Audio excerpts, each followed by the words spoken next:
नमस्कार, स्वागत है आप सभी लोगों का हमारे YouTube चैनल में। क्या आप जानते हैं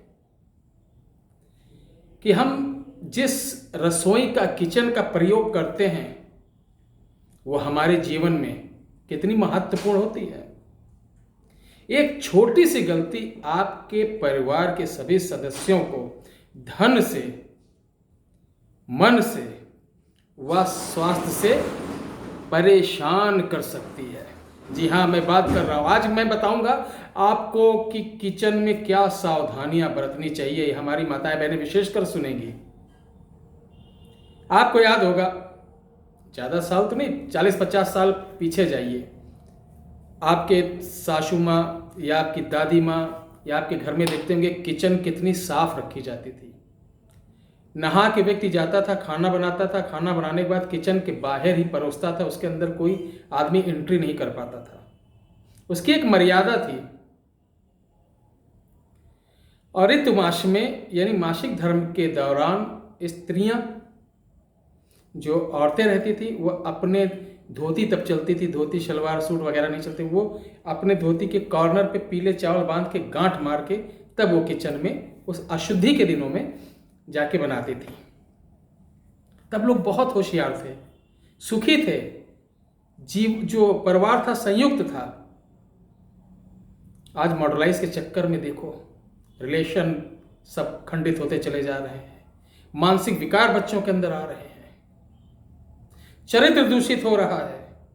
कभी आपने सोचने की कोशिश की है इसका कारण क्या है? कि सिर्फ एडवांस बनाने के चक्कर में बच्चों की तरफ ध्यान नहीं दे रहे हैं। आपको क्या मालूम है कि आपके बच्चे किधर जाएंगे, किस दिशा में जाएंगे, किस दशा में जाएंगे? क्या गारंटी है कि बड़े होकर वो आपका मान सम्मान करेंगे? चूंकि आपको खुद नहीं मालूम तो बच्चों को क्या बताएंगे।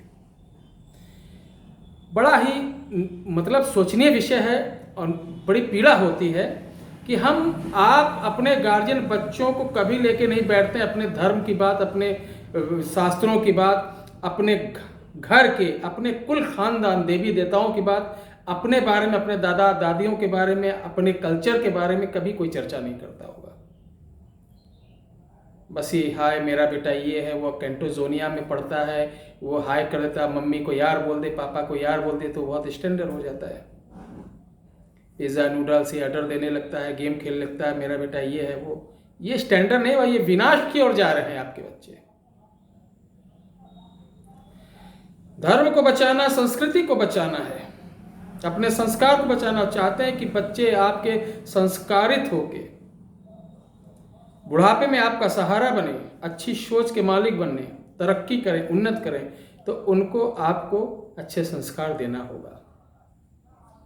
धर्म की बातें, अपने ज्ञान की बातें, संस्कार की बातें,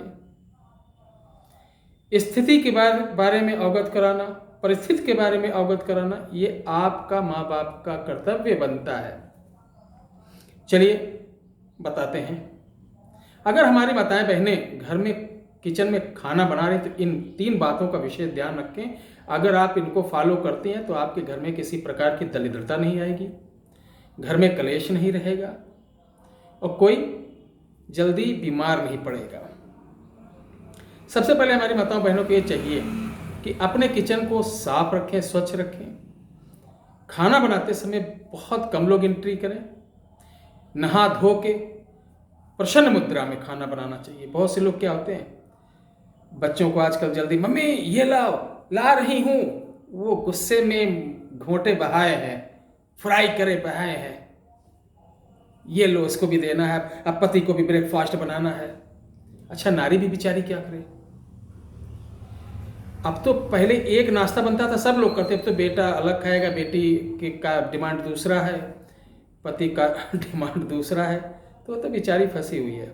फिर भी आप ही हैं घर की उद्धार कारक। आपको जैसे शुरू से हमारी इतिहास रहा, हमारी नारी शक्ति देश को संभाली, संस्कृति को संभाली, वीर ऐतिहासिक में आपका नाम इतिहास में बहुत बड़ा, उस तरीके से आपको मैनेज करना होगा।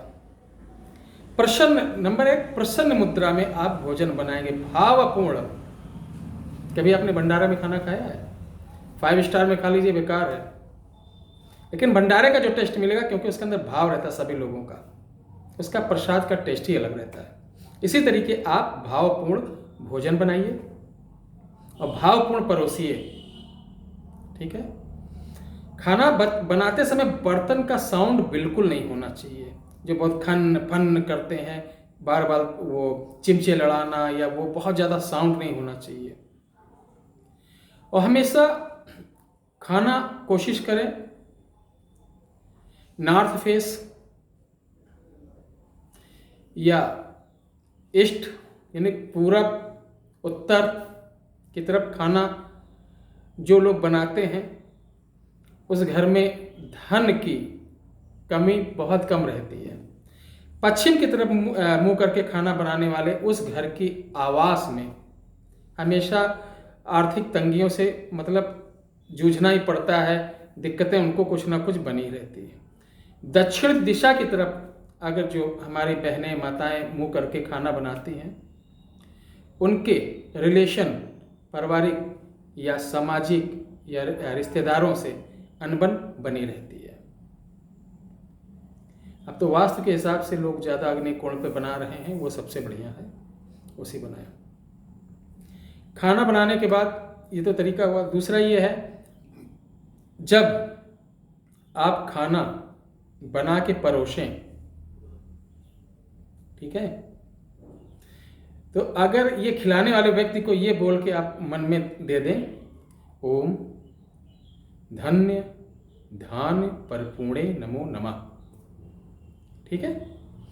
मन में संकल्प जैसे बोलते हुए दे देंगे तो आपका भी अच्छा होगा, जिसको खिलाएंगे वो भोजन उसको शीघ्र पचेगा भी, साइड इफेक्ट भी नहीं होगा, और उसके मन को शुद्ध रखेगा, वचन को शुद्ध रखेगा, क्रम को यानी उसके जो कार्य हैं और उसका जो नेचर है उसको शुद्ध रखेगा।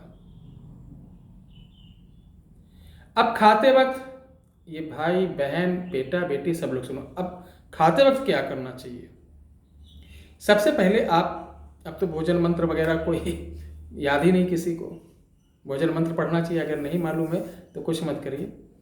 सबसे पहले आपको जो सामने भोजन है उसको प्रणाम करिए और ईश्वर से प्रार्थना करिए, हे ईश्वर, आपकी बहुत बड़ी अनुकंपा है कि आज मुझे इतना सुंदर भोजन, इतना स्वादिष्ट भोजन आपकी कृपा से मिल रहा है।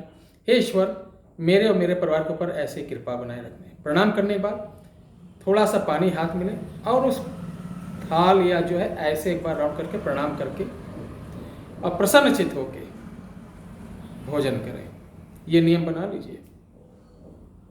ऐसे भोजन को करने से जिसकी कृपा से आपको भोजन मिल रहा है, उसको धन्यवाद देने के बाद भोजन करने से ये आपके लिए बहुत ही लाभदायक होगा। और जो लोग बहुत दिन से बीमार रहते हैं, बार बार उनको दवा करानी पड़ती है, उनके थाल के नीचे हल्दी से स्वास्तिक बना के, हल्दी से स्वास्तिक बना के उसको एक नीचे कोई अपना साफ कपड़ा या डाइनिंग टेबल पे कोई पेपर बिछा के तब थाली रख के वो खाना खाए।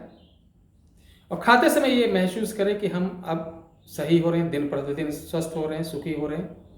यकीन मानिए 30-35 दिन करिए, ये एक ईश्वर का टॉनिक है, समझ लीजिए। शब्द विज्ञान है, एक शब्दों का विज्ञान बहुत है। ये इतना पावरफुल होता है कि इसके आगे परमाणु भी बेकार है। ब्रह्मास्त्र वगैरह तो सुना, ये शब्दों का एक विज्ञान होता है। शब्दों का एक ऐसा मायाजाल कि उनको बार बार जब रिपीट करते हैं, जपते हैं, तो हमारे मुख में 84 तंत्र नाड़ियाँ हैं जिन पे वो जिह्वा हमारी जैसे लड़ती है। जैसे हम कोई चीज़ बोलते हैं, का खा गा गा ना, का खा गा घा ना, तो तड़ तड़ तड़ तड़ तड़ तड़ ऐसे जब वो मंत्रों के साथ तो एक रिएक्शन होता है, एक एनर्जी निकलती, वही हमारी काम करती है। तो आप इस तरीके से करिए, आप सुखी रहिए, आपका परिवार सुखी रहे।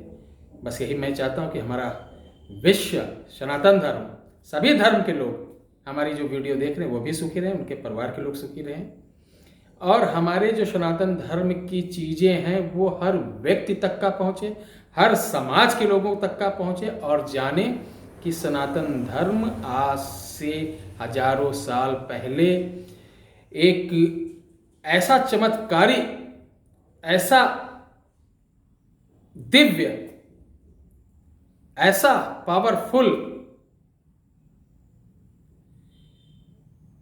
मतलब धर्म है जिसके अंतर्गत जो इन नियमों का पालन करता है, सनातनी धर्म के मंत्रों का, नियम का, सबसे पहले उसको तो कभी कोई रोग, कोई ग्रह बाधा हो ही नहीं सकती। लेकिन अफसोस की बात, कौन कर रहा है आजकल? नहीं कर रहा कोई। तो आपसे निवेदन है कि आपको अगर हमारी वीडियो अच्छी लगे और आपको लगे कि ये बंदा देश के लिए, समाज के लिए, हर वर्ग के लिए कोई कुछ अच्छा काम कर रहा है, तो आप अपना आशीर्वाद मुझे जरूर दीजिए। अगर नहीं लगेगा तो मैं भी तब भी कहूँगा कि माता रानी आपको सुखी रखें, धनधान्य से भरपूर रखें, आपके परिवार को सुखी रखें।